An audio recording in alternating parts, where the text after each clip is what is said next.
नमस्कार मित्रों, कैसे हैं आप सभी। खोलिए अपनी कुंडली और देखिए राहु देवता कहाँ बैठे हैं। कुंडली खोलो बंधु और देखो कि राहु कहाँ बैठे हैं। अभी तक हमने प्रथम से लेकर चतुर्थ भाव तक राहु के फलों को बता दिया है। आज हम पंचम भाव में राहु के फल को जानेंगे। अच्छी जानकारी लगे तो लाइक शेयर सब्सक्राइब जरूर कर दीजिएगा और प्रतिदिनम राम नाम का जप तो अवश्य कीजिएगा। अपनी कुंडली खोलिए और देखिए वहाँ पर कोई भी नंबर लिखा हो सकता है 1 से लेकर 12 तक, उसे मतलब नहीं है। हम सिर्फ चर्चा कर रहे हैं राहु पंचम भाव में बैठकर क्या फल देते हैं। पंचम भाव संतान का होता है, आपकी भावनाओं का होता है। हम पिछले दिन पढ़े थे कि चतुर्थ भाव से प्रसन्नता देखते हैं, हम इनर हैप्पीनेस देखते हैं। तो हमारी जो भावनाएं होती हैं वो हमारी प्रसन्नता या अप्रसन्नता पर ही निर्भर करती हैं। हम यदि प्रसन्न हैं तो भावनाएं अच्छे निर्मित होती हैं, सकारात्मक भावनाएं आती हैं। और यदि हम प्रसन्न नहीं हैं, उदासीन हैं, तो भावनाएं नकारात्मक आती हैं। तो ये पंचम भाव से देखते हैं हम। पंचम भाव से पिता पुत्र मतलब आपकी संतान देखते हैं। पंचम भाव से हम यायावर प्रकृति देखते हैं व्यक्ति की, घुमंतु कितना होगा।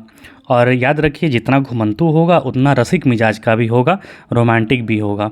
तो रोमांस वगैरह प्रेम वगैरह भी हम पंचम भाव से ही देखते हैं। और काल पुरुष की कुंडली में इसके स्वामी बनते हैं सूर्य महाराज स्वयं। और यदि कारक भाव में देखें कि मतलब पंचम का कारक कौन है, क्योंकि ज्ञान भी हम पंचम भाव से देखते हैं। तो ज्ञान, सूक्ष्म ज्ञान, तो वो ज्ञान भी जो है ना वो बृहस्पति महाराज के कंट्रोल में आता है। तो पंचम के जो कारक हो गए वो बृहस्पति महाराज हो गए। पंचम भाव में बृहस्पति महाराज हैं तो आप कहीं ना कहीं से हिंदू धर्म के प्रति जरूर जुड़े रहेंगे। और सिर्फ ऐसे ही नहीं नाम के लिए कि टीका लगा के घूम रहे हैं, बल्कि हिंदू धर्म को बढ़ाने के लिए भी, हिंदू धर्म का जो मूलभूत जो तत्व है, शास्त्र वगैरह है, वो पढ़ने में भी रुचि होगी। और आप ज्ञान बढ़ाने में भी रुचि रखेंगे, दूसरों को भी ज्ञानान्वित करते रहेंगे, लाभान्वित करते रहेंगे। तो हम यदि चर्चा करें पंचम भाव में राहु देव की, तो याद रखिए पंचम भाव संतान का भाव होता है, आपके महिलाओं के लिए गर्भ का भाव होता है।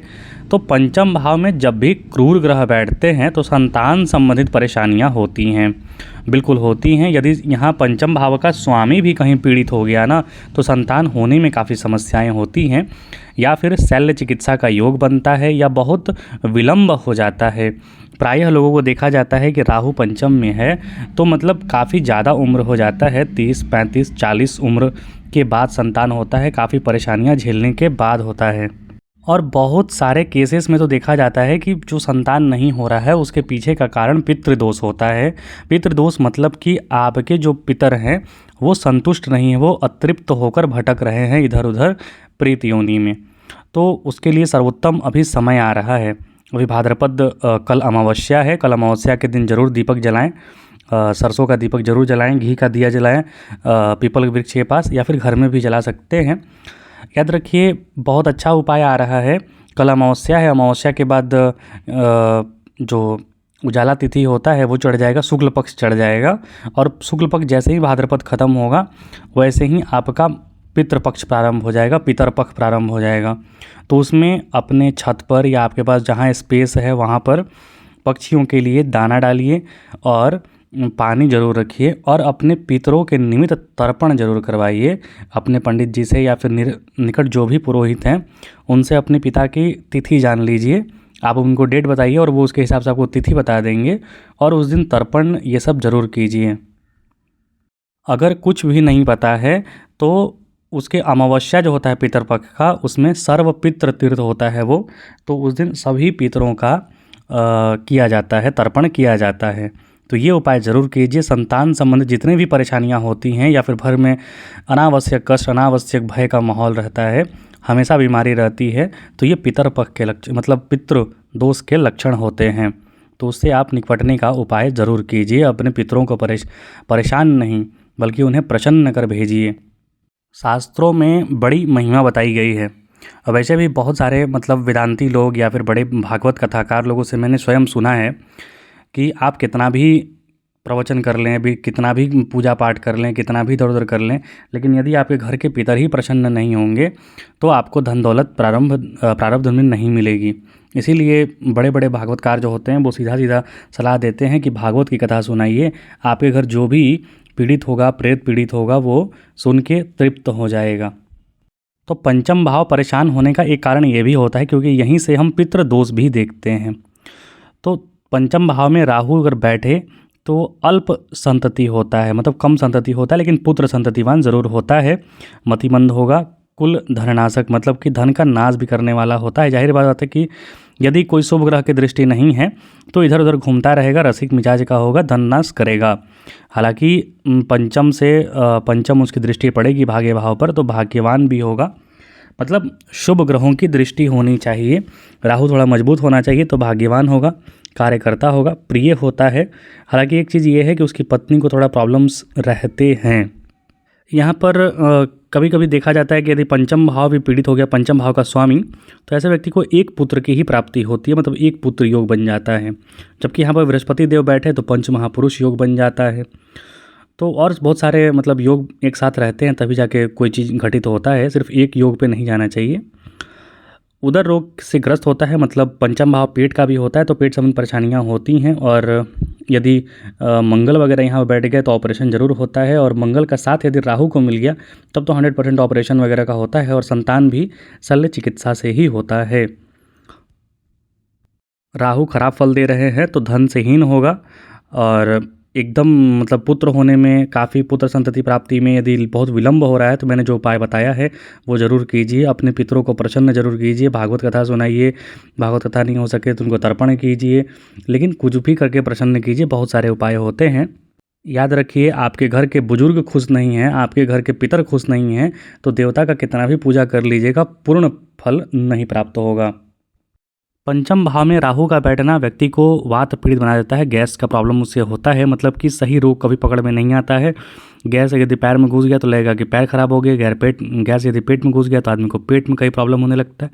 मतलब परेशान नहीं होता है आदमी, परेशान बहुत ज़्यादा हो जाता है। तो राहु का यहाँ पर उपाय ज़रूर कीजिए, मतलब अपना दिनचर्या सही रखिए, राहु अपने आप सही हो जाएगा। यहाँ पर देखिए, राहु जहाँ बैठता है ना, वहाँ से संबंधित परेशानियाँ क्रिएट करता है। तो जैसा मैंने बताया कि जो जो भाव मैंने बताया कि पंचम भाव संबंधित हैं, जो जो फल, वो राहु जरूर मतलब कम या बेसी जरूर करेगा, क्योंकि राहु का यही काम है, किसी भी चीज़ को बलून की तरफ उड़ा देना, किसी भी चीज़ को फोड़ देना। अब यदि लाल किताब के अनुसार हम चर्चा करें तो पहला फल ये है, तो औलाद और धन दोनों की बरकत होगी, परिवार खुशहाल होगा, माता का साया जल्दी ही सिर से उड़ जाएगा। मतलब पंचम भाव में राहु का यहाँ पर मिश्रित फल बताया है, मतलब माता साया उड़ जाएगा, ऐसा नहीं है कि माता आपकी ध्यान दी हो जाएगा, ऐसा नहीं है। यहाँ पर बहुत सारे केस में बनता है कि माता से उसे वियोग होगा, दूर रहना पड़ेगा, या फिर किसी कारण से माता कहीं और रह रही है, आप कहीं और रह रहे हैं। तो इस केस में होता है कि आप विदेश जाके बस सकते हैं, या फिर पढ़ाई के निमित्त ही कहीं आप रह रहे हैं अलग, तो ये भी केसेस होता है। क्योंकि माता का आयु जो है वो चतुर्थ भाव से भी हम देखते हैं। चतुर्थ भाव का स्वामी यदि पीड़ित हो गया तो ज़्यादा परेशानी होता है। यहाँ पे लिखा हुआ है कि राहु यदि पंचम भाव में बैठे तो व्यक्ति की उम्र लंबी और दौलत की बरकत होती है। तीसरा फल है, मंदा के हालत में हालत अवसर औरत पर होगा, उसकी बीमारी पर धन दौलत बहुत खर्च होगा। अर्थात यहाँ पर देखिए, जनरल जो फल होता है उसमें भी है कि पत्नी रोगिणी रहेगी, या फिर पत्नी को कुछ ना कुछ परेशानी रहेगा। और लाल किताब में भी लिखा हुआ है कि पत्नी से संबंधित कुछ ना कुछ परेशानियाँ रहेंगी, उस पर आपका खर्च होगा। अब इसका उपाय आपको ज़रूर करना होगा। राहु का उपाय क्या होता है? राहु का उपाय होता है आपका जो धनिया जो होता है, साबुत धनिया, वो 400 ग्राम लेके आप नदी में बहा दीजिए, या फिर आप नारियल जो होता है ना, वो आप नदी में बहा दीजिए, या फिर कच्चा कोयला जो है वो ज़मीन में गाड़ दीजिए। तो राहु के बहुत सारे उपाय होते हैं। राहु के उपाय में काल भैरव भगवान की पूजा भी की जाती है। तो ये सारी चीज़ें हैं। या फिर पंचम भाव में आपका जो नंबर लिखा हुआ है, मतलब कि जो ग्रह वहाँ का मालिक बनता है, आप उसका भी उपाय कर सकते हैं, तो राहु अपने आप ठीक होगा। क्योंकि राहु डिपॉजिटर के अकॉर्डिंग भी चलता है, मतलब जिस घर में बैठा है उसके मालिक के अकॉर्डिंग भी उसको चलना पड़ता है, क्योंकि उसका अपना कोई घर नहीं होता है। अब जैसे आप रेंट पे कहीं ज़मीन घर लिए हैं और आपके पास अपना घर नहीं है, आप रेंट पे रह रहे हैं, तो आपका मकान मालिक यदि बोल दे कि नहीं भाई यहाँ पानी नहीं गिराना है, तो जाहिर सी बात है पानी नहीं गिराएंगे, अन्यथा आपके लिए परेशानी होगी। वही राहु के साथ होता है कि डिपॉजिटर को भी आप यदि मजबूत कर दे रहे हैं उस घर के मालिक को, तो वो भी आपको सही फल दिलवाने में सक्षम होता है। पंचम भाव में राहु बैठने पर प्रारंभ जीवन में परेशानियां होती हैं, लेकिन यहाँ पर एक चीज़ लिखा हुआ है, देखिए यहाँ पर लिखा हुआ है लाल किताब में, 12 साल उम्र तक औलाद की सेहतमंदी होगी, अर्थात आपकी जो संतान होगी उसका प्रारंभिक जो स्वास्थ्य होगा वो गड़बड़ होगा। और एक चीज़ यहाँ पर यह भी लिखा हुआ है कि औलाद के त्यौहार या खुशी के दिन न मानने वाले शख्स को औलाद देखनी ही नसीब न होगी। अर्थात ये है कि औलाद यदि आपके पुत्र पुत्री जो भी होती है तो उसका त्यौहार मनाइए, मतलब उसका उत्सव मनाइए, और उसका जब भी जन्मदिन ये सब आता है हिंदी महीने के अनुसार, देखिए अंग्रेजी महीने के अनुसार बर्थडे जो आप मनाते हैं बहुत बेकार करते हैं, हिंदी महीने के अनुसार जो तिथि के अनुसार आता है उसको मनाया कीजिए, उसमें उसे मंदिर दर्शन कराया कीजिए, उसके हाथ से कुछ दान पुण्य करवाया कीजिए, उसको अच्छी जगह पे सात्विक खाना खिलाइए, तो ये सारी चीज़ें कीजिए हिंदी तिथि के अनुसार। पंचम भाव में यदि शनि भी बैठ जाए राहु के साथ तो औलाद को ख़त्म करने वाला होता है, तो याद रखिए शनि का कुप्रभाव यहाँ पर नहीं पड़ना चाहिए कहीं से भी, दृष्टि वृष्टि से भी, क्योंकि थोड़ा परेशानी क्रिएट शनि यहाँ पर पंचम भाव में कर देते हैं। और राहु है तो राहु का जो डिपॉजिटर है उसको मजबूत कीजिए। और वहीं पे यदि शनि जो है वो नवम भाव में स्थित हो ना, तो संतान ऐसे व्यक्ति की बिल्कुल होती है और बड़ा भाग्यवान संतान होता है। ऐसे व्यक्ति का नाम यश जो है वो अपने संतान से ही फैल जाता है। तो ये राहु के कुछ फल मैंने बताए। और हाँ, एक चीज़ ये है कि ज्योतिष वगैरह भी देखते हैं हम यहाँ से, सट्टा भी देखते हैं, बाज़ार भी देखते हैं। तो राहु पंचम में बैठा है तो सोच समझकर सट्टा बाज़ार में निवेश कीजिएगा। ये कुछ घर पर भी निर्भर करता है कि कौन से घर में ये, मतलब किसके घर में बैठा है, जैसे कि कर्क में बैठा है कि मिथुन में बैठा है कि कन्या में बैठा है, तो वहाँ पर शेयर बाज़ार ये सब में इन्वेस्ट करने का आपको ये प्रेरित जरूर करेगा। कम मेहनत ज़्यादा पैसा कमाने की बात, क्योंकि पंचम भाव सूक्ष्म दिमाग का होता है, तो सूक्ष्म दिमाग लगाने का राहु प्रयत्न करता है। तो वो आप अपनी कुंडली में ज़रूर देखिए कि कौन से घर में बैठा है।